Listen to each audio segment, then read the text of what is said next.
بسم اللہ الرحمن الرحیم۔ روایت ہے کہ جب چنگیز خان نے نیشا پور کو خون میں نہلا دیا اور شہر کو مٹی میں ملا دیا تو اس کے بعد وہ اپنی خوفناک فوج کے ساتھ ہمدان کی طرف روانہ ہوا۔ ہمدان کے لوگ ڈر کے مارے لرز رہے تھے اور چہرے پر خوف اور ہر دل میں موت کا اندیشہ چھایا ہوا تھا۔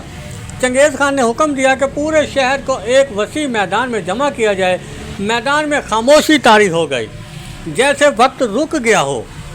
چنگیز خان نے بلند آواز میں کہا، میں نے سنا ہے کہ ہمدان کے لوگ نہایت ہوشیار، عقل مند اور سمجھدار ہوتے ہیں۔ تمہاری سمجھداری مشہور ہے، کہتے ہیں یعنی سب کچھ جانتے ہو مگر پھر بھی کچھ نہیں جانتے۔ پھر اس نے اعلان کیا، میں تم سے ایک سوال کروں گا، اگر جواب درست ہوا۔ چنگیز خان نے کہا، میں تم سے ایک سوال کروں گا، اگر اس سوال کا جواب درست ہوا تو تم سب کو یہ جان بخش دوں گا، اور اگر جواب غلط ہوا تو یہ میدان تمہاری قبروں میں بدل جائے گا۔ تمہاری قسمت کا فیصلہ یہی میرا سوال کرے گا۔ میدان میں موت جیسی خاموشی چھا گئی، لوگ کانپنے لگے۔ چنگیز خان نے نظریں گھمائی، پھر گرج کر پوچھا، کیا میں خدا کی طرف سے آیا ہوں یا اپنی مرضی سے؟ کسی کے پاس ہمت نہ تھی جواب دینے کی۔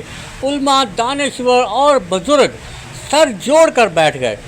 یہ سوال ایک دلیل نہیں تھا بلکہ پورے شہر کی زندگی اور موت کا سوال تھا۔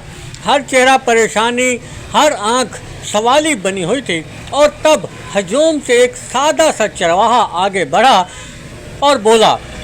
نہ وہ عالم تھا نہ دانشور، مگر اس کی آنکھوں میں بصیرت تھی، دل میں سچائی۔ چنگیز خان نے اسے دیکھا اور کہا، اگر میں جواب سنوں گا تو تجھ سے سنوں گا۔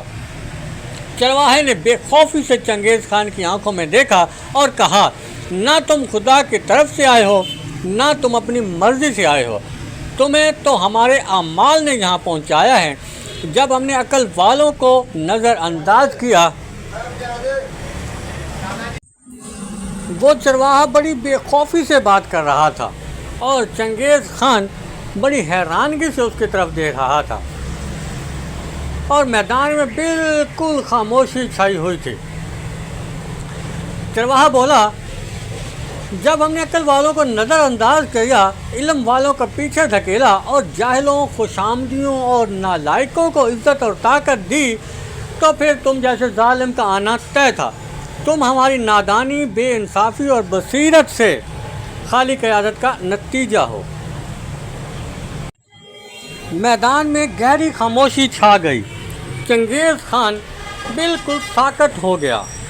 شاید یہ سچائی اس کے دل تک اتر گئی تھی، اور پھر اس نے سب کو چھوڑ دیا، کسی کا خون نہ بہایا۔ چنگیز خان جیسے فتنے آسمان سے نہیں اترتے، نہ قوموں کی اپنی کوتاہیوں کا نتیجہ ہوتے ہیں۔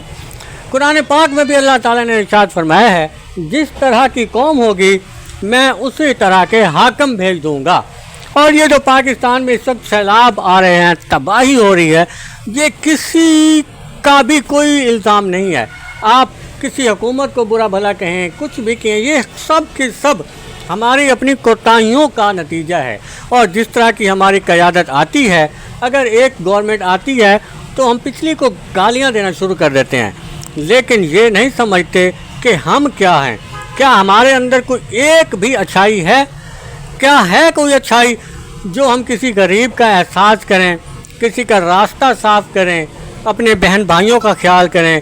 کوئی ایک اچھائی اگر آپ میں ہے تو میرے نیچے کومنٹ کر کے مجھے لازمی بتائیے گا۔